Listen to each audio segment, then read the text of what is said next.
saya Triyahya, mahasiswa Universitas Terbuka dengan prodi Pendidikan Guru Sekolah Dasar dengan NIM 86031568. Kali ini saya ingin mengajak teman-teman semua berdiskusi sebentar mengenai topik yang sangat penting, yaitu pilar-pilar pendidikan dan bagaimana relevansinya di zaman digital seperti sekarang ini.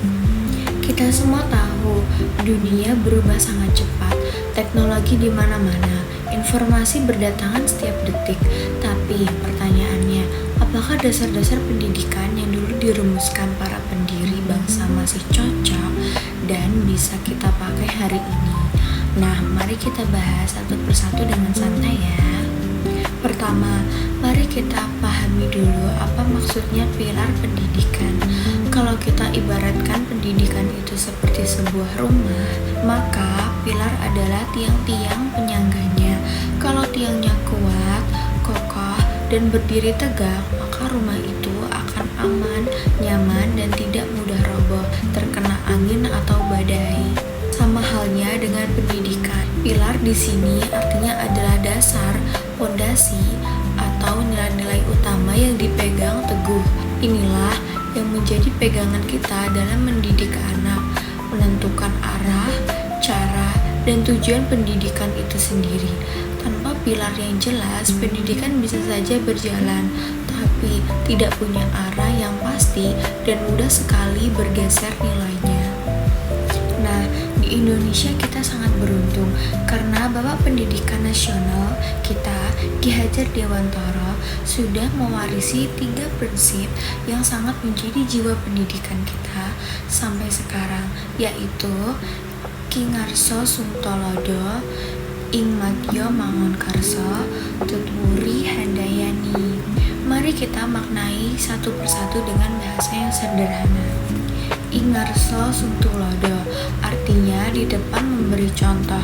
Siapa saja yang menjadi pendidik, baik guru, orang tua, maupun kita nanti, harus sadar bahwa kita sedang dilihat dan ditiru.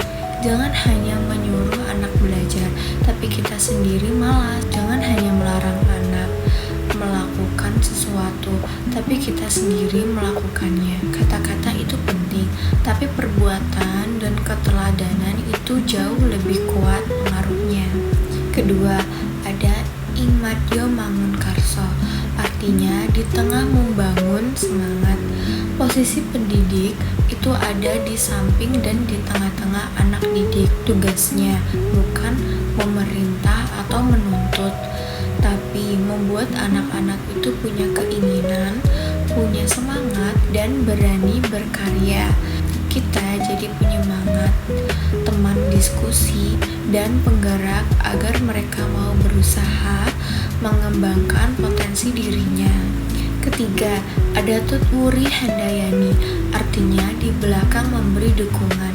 Ini pesannya sangat indah.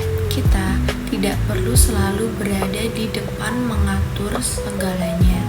Biarkan anak-anak melangkah, berusaha, dan belajar dari pengalamannya. Tugas kita ada di belakang, mengawasi, memeluk saat mereka lelah, menegur jika salah arah, dan mendorong mereka agar terus maju. Inti dari semuanya adalah pendidikan itu bukan mengubah anak sesuai keinginan kita, tapi menuntun kekuatannya yang sudah ada di dalam diri mereka agar tubuh menjadi manusia yang bahagia dan berguna. Nah, sekarang kita masuk ke poin yang paling menarik. Bagaimana ketiga prinsip ini bertemu dengan dunia digital kita saat ini? Ada yang bilang zaman sudah berubah, teknologi canggih, jadi aturan lama sudah tidak berlaku lagi. Padahal justru kebalikannya, prinsip Ki Hajar Dewantara ini makin dibutuhkan dan sangat relevan meski tantangannya beda. Mari kita lihat contoh nyatanya. Dalam hal literasi digital, anak-anak sekarang hidup dikelilingi media sosial dan internet. Prinsip Ing Ngarso Sungtolodo mengingatkan guru, orang tua harus jadi teladan dalam bermedia sosial. Kita tidak bisa melarang mereka main HP. Kalau kita sendiri sibuk main HP seharian, kita harus contohkan cara memilih informasi, membedakan berita asli dan hoaks, serta berkomunikasi dengan sopan di media sosial. Prinsip Ing Madyo Mangunkarso mengajak anak memakai teknologi untuk hal yang positif. Jadikan internet tempat belajar, berkarya, dan berekspresi, bukan cuma untuk hiburan atau membuang waktu saja. Kita bangkitkan semangat mereka untuk menjadi pencipta, bukan cuma penonton.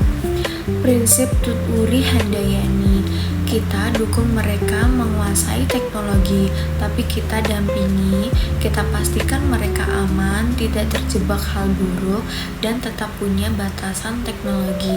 Boleh canggih, tapi nilai kemanusiaan tetap jadi pemimpinnya.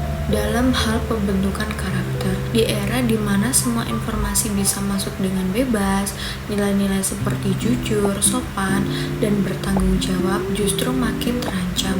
Banyak anak pintar secara akademik, tapi lupa budi pekerti. Disinilah prinsip pendidikan kita bekerja. Teknologi mengasah otak, tapi prinsip Ki Hajar Dewantara mengasah hati dan akhlak. Peran guru berubah. Dulu guru adalah satu-satunya sumber ilmu. Sekarang ilmu ada di mana-mana. Guru tidak lagi sekedar pengajar, tapi berubah menjadi penunjuk arah, pemandu karakter, dan penanam nilai. Dan peran ini persis seperti apa yang diajarkan dulu, memberi contoh, membangun semangat, dan mendukung dari belakang. Sebagai penutup, saya ingin mengingatkan kembali, perubahan zaman itu pasti teknologi akan terus berkembang, tapi pilar-pilar pendidikan yang baik, yang berlandaskan kemanusiaan dan keteladanan itu tidak akan pernah usang. Sekian pemaparan singkat dari saya. Terima kasih banyak yang sudah menyimak sampai habis. Semoga bermanfaat dan bisa menjadi renungan buat kita semua. Sampai jumpa di kesempatan berikutnya.